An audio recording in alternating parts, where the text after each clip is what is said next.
Hello, my name is Andy and I am the Village Idiot. I'm armed with a car and a GoPro and an unhealthy amount of time on my hands. I'm using that time to attempt to visit every civil parish in England. You're watching the East Riding of Yorkshire series. Together with the unparished city of Hull, it forms the county of the same name. There's 172 parishes here. Which one are we in today? Welcome back to the East Riding of Yorkshire, everybody. It's a lovely, crisp, clear morning here in the East Riding. It's going to be a good day. So, where are we? Well, we're in a place that's got a main village and then two, maybe three, I'll explain that, little hamlets in it as well. One of them is called Eske. Now, to get to Eske, you have to drive up this very bumpy, potholey type road. But it's a private road as you get towards Eske, so I won't be able to access that. A bit of a shame really, because there is a deserted medieval village up there, but that's going to form today's special section. There's another hamlet called Weel, and one that's called Hull Bridge, although technically speaking it's part of the main village. But like I said, I will explain that. Welcome to Tickton.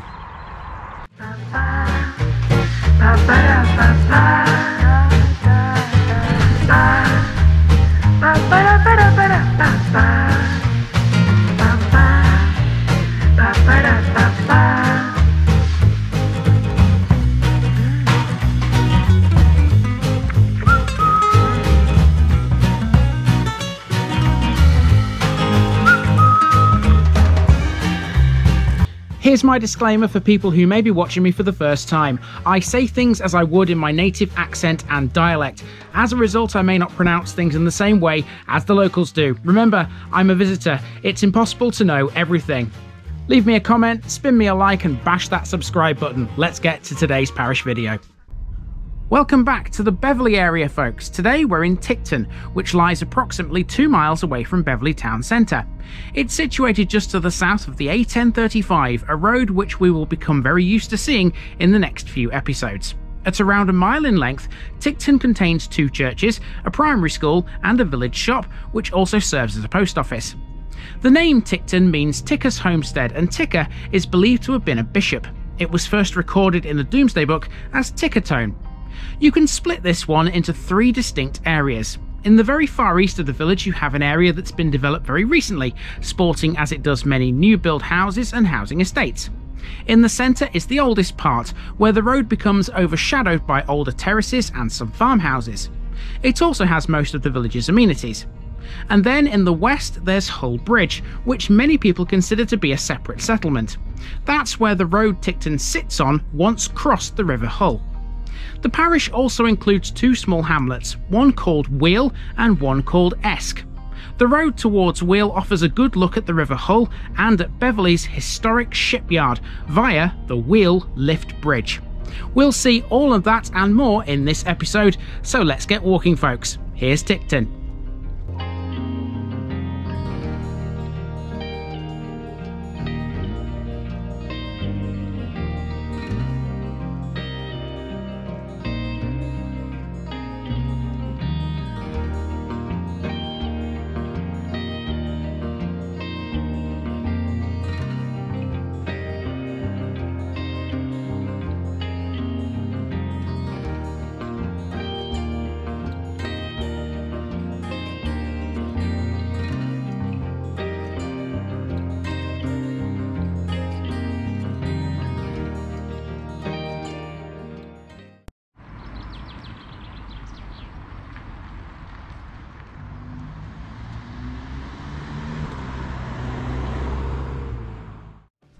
We begin at the western end of Main Street at a playground.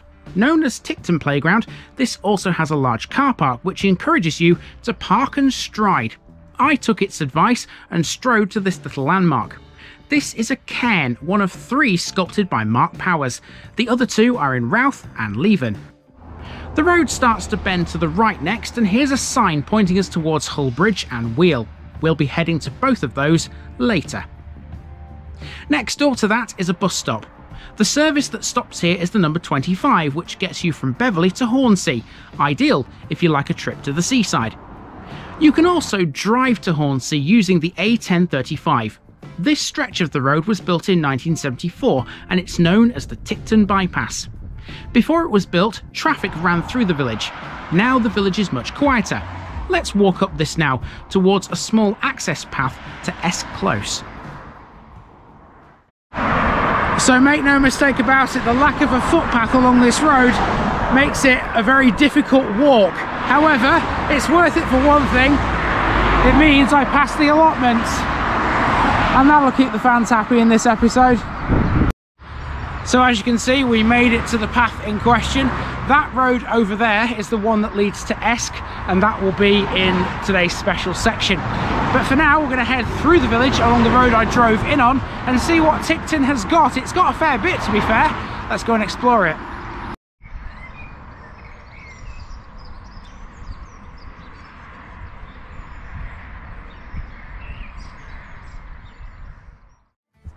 This is the Micro Pig Bar. Formerly known as the New Inn, which closed in 2018, it reopened after a full refurbishment with new owners later that same year. It's located at the village's eastern end, which is awash with new builds. It's not that long ago that this very area of Tickton used to be fields. Scotsgarth Drive, one of the newer areas, is linked to Scotsgarth Close by this ribbon of pavement through a small green space. That's a theme in new areas like these. Historically, industry in the village was all about farming, which is not surprising given that it used to be fields.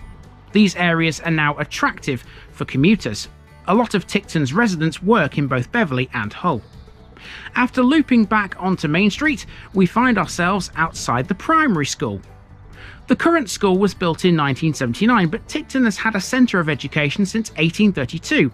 It had a national school in 1847, attended by at least 50 children.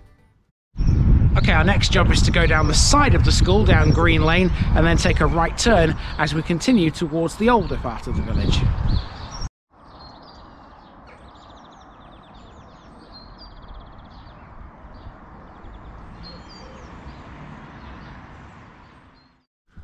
On Green Lane, we pass over a dry stream, which is below the trees you can see in this shot. Water is a theme around Tickton, so much so that it was considered one of Beverley's water towns in inverted commas. Aside from the River Hull, Tickton is surrounded by a network of streams and drains, many of which would have divided fields in the past. Housing-wise, as you can see, Green Lane is much more of the same. Once again, it's another estate typical of those built nationwide in the late 1990s and early 2000s. Via a short footpath, we're now onto Car Lane, and things now start to get a little bit different. At the top of the lane, we find the parish notice board. That's Tickton done, so I guess you can all tick it off your list. I'll see myself out, but not yet, because there's more to see. Here's the Methodist Church, which was built in 1877 to replace an old one, which became a Sunday school.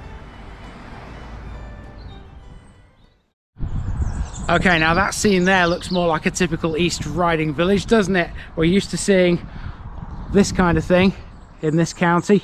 So this is the oldest part of Tickton now, and we're not far away from the end. We've got a few things to see along here, including the church and a playing field, and then we'll be back to the car.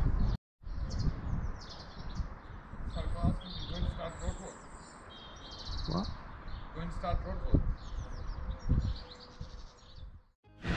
Most of Tickton's amenities are sited on this one stretch of Main Street.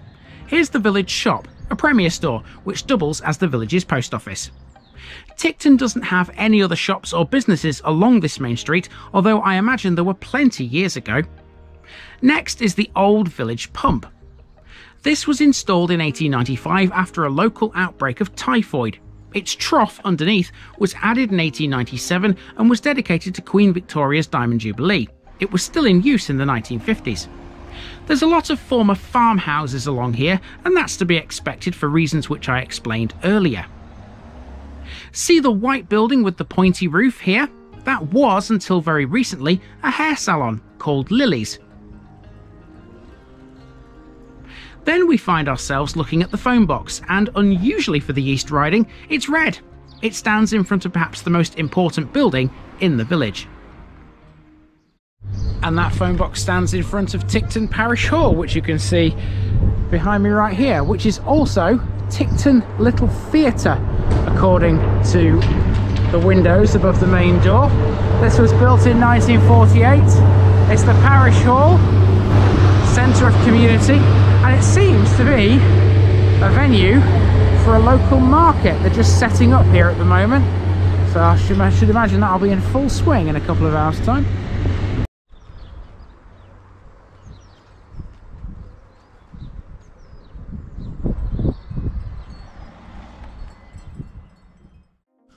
Whether you want to term it the parish hall or village hall, we're in its car park here, overlooking a recreational space and a play area. Although it's dated 1948, the hall didn't open until 1951. It was built by a group of volunteers, and its construction used 400 tonnes of rubble, 154 tonnes of gravel, and some 44,000 bricks. Village functions are mostly held in the hall, and today it accommodates a playgroup as well as other social and recreational activities. And that brings us to the Church of St Paul. A small building, this was erected between 1843 and 1844 as a chapel of ease to Beverley Minster. It's built in the Perpendicular style and consists of a chancel and a nave with a north vestry, a porch and a small bellcote. It was later restored in the 1880s and 1890s. Its construction influenced village life immensely. Tickton's only other religious building before this was built was the original Methodist chapel. So with the porch door open, I did wonder whether or not this was open this early in the morning, but apparently it's not. If you see, I'll just try the door, and it is locked. We can still see inside to a certain extent. If I put the camera right up against the glass, you can see some bits of the inside. There's some nice stained glass in there. Looks rather nice with the sun shining through it, doesn't it? Okay, so we're going to head now out of the churchyard, and directly opposite the churchyard you might be able to see a cross. I believe that's the village's war memorial, so we'll take a walk down the short path, admiring some of these flowers as we go in the churchyard, and then under this lit gate towards this cross. I can't imagine it's anything else but a war memorial, this, quite frankly. It certainly looks like one. Let's head across the road. Yep, it is. And it's for the First World War only, as you can see, 1914 to 1919, and those are the men from Tickton who served in the war. Okay, let's head back to the car, which is just a few paces this way, and I'm going to take you now to one of the 3 settlements that are also within Tickton Parish, the little hamlets, and it's called Weel. We're going to take a drive down to Weel. It's a nice little loopy circular place, so it's straight down, straight round and straight back up towards Hull Bridge.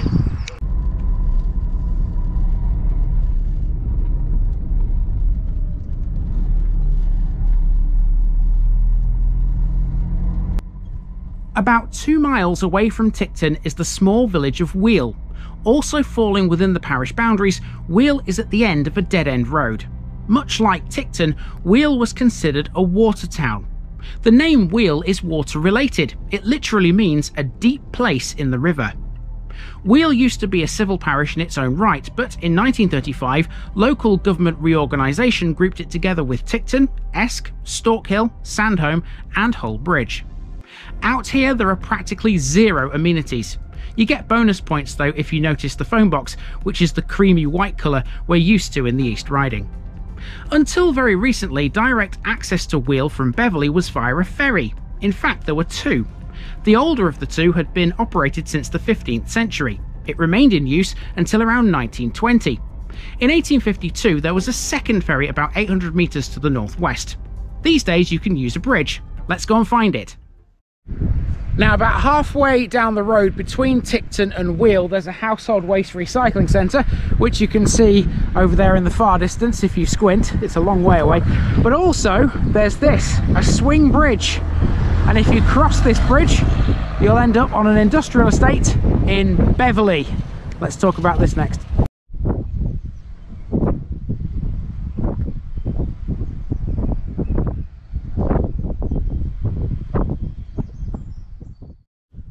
The bridge we're standing on here is the Weel Lift Bridge.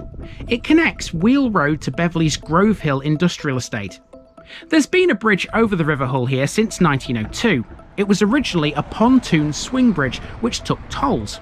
However, it was poorly maintained and was replaced with this toll-free bridge in 1953. On the Beverley side, you find yourself in a historic shipyard. This information board is all about it. It's positioned next to the bridge and stands on land given by John Marin, the last shipbuilder in Beverley. Beverley's former shipbuilding industry was considerable, employing over 650 people. The town built over 1,300 ships and contributed massively to Britain's World War II effort. Hundreds of trawlers were made here, and many were modified during the war for military purposes. Most people are not aware of this history, but Beverley's shipbuilding industry deserves to be remembered. Now, of course, this isn't the only bridge over the River Hull in Tickton. There's another one to talk about, which is in a place that's literally called Hull Bridge, and that's our last part.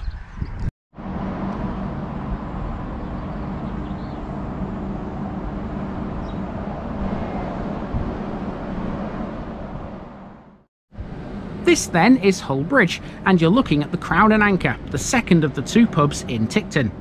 The road bridge that once crossed the River Hull here at this point has now gone. Traffic crosses the river today using the A1035, and the bridge over the river at this point is now just for pedestrians and cyclists. In 1943, two Halifax bombers collided over Hull Bridge, and on the side of this current bridge is a memorial plaque dedicated to both of the crews. In the 18th and 19th centuries, Hull Bridge was a largely industrial and commercial hamlet, growing on either side of the former main road. Many of the buildings were removed in the 20th century. Hull Bridge House, seen here, is one of the few that survive from the 18th century. It's strange to think that until the 20th century, this was literally the only bridge over the River Hull between Beverley and Holderness. Well, there's at least two now, thanks to the Weel Lift Bridge. To the north of Tickton is Eske, which has the site of a deserted medieval village and field system, both preserved as earthworks. It was deserted sometime during the 18th century. The modern village has Eske Manor, which is a mid-17th century house, designated a Grade 2 listed building in 1987. Eske was also the ancestral home of the Jackson family, and Sir Anthony Jackson II was associated with both Charles I and Charles II. To the west of Eske is Pulfin Bog Nature Reserve, a remnant of the extensive fens that once occupied the valley of the River Hull. It's bounded on three sides by the river and on the fourth side by an old flood bank. The name Pulfin is believed to be a corruption of Pool Fen, the name given to the site in a 14th century document. To access the nature reserve, you have to walk 1.5 miles from Hull Bridge, and only the northeastern corner of the reserve is accessible to visitors.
And here in Hull Bridge, in much the same way as in Tickton, there's also a phone box. As you can see, it still has its phone, so you can communicate with people very easily in this place.